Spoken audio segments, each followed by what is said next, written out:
Hi friends, it is Tuesday, October 1st. We just finished our Board of Supervisors meeting. We started at 9 and ended at about 1. So it was a long meeting. We had a lot of good discussion. We had proclamations and presentations, and then the biggest items that we had were discussions. So we voted on early voting sites, emergency voting, and ballot drop-off sites. So this is under the county recorder. So remember, all of the early stuff is under the county recorder. And we have 3 sites opening on August 9th to November 1st. We have one drop-off site, which is just you drop off your ballot there. And this is at the east side location.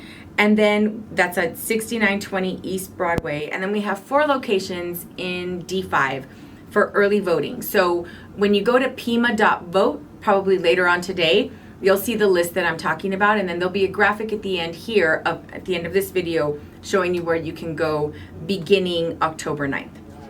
Okay, now we had received an update on county initiatives to address homelessness and public safety. I want to thank Director Jen Darland and Deputy County Administrator Holmes for leading this really robust discussion. We were on this item for about an hour and a half, and I think it's really important for us to talk about these issues regionally, but understanding that there's much that Pima County does not have any control over. We have different arms of government involved, including judicial.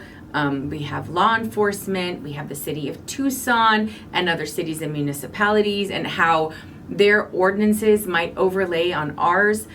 We have very comprehensive services that are being offered, and staff both from the city and county and nonprofits going out and offering services. So at some point, I think we're getting obviously to the point that it's very frustrating, I think, for my constituents, business owners.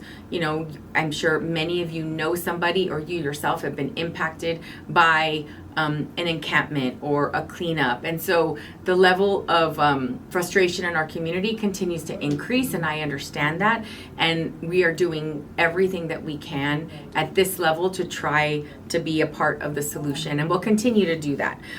We did have a financial update by Ellen Moulton. Director Moulton talked to us about our general fund reserve, which is at $97.9 million.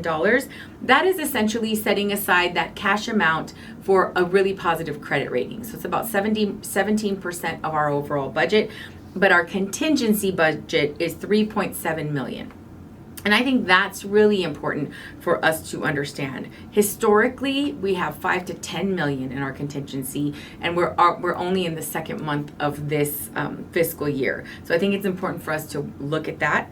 Last year we had $21 million, but that was sort of an artificial inflation because the amounts for class and comp, so all of the increases everywhere, those went into contingency, and then different departments were able to, it was divvied up from that line item. So that was a little bit of an artificial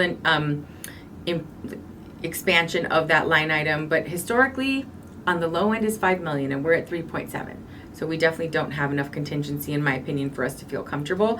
We voted on the Rocking K development, which I think was a really good compromise. We've protected the river, and Rocking K is going to have to clean out the concrete that was put into the wash in order. I mean, I think they were trying to sort of level, and that's something that is going to have to be remediated at their cost. And so that was desecrating the wash that is now going to be cleaned up.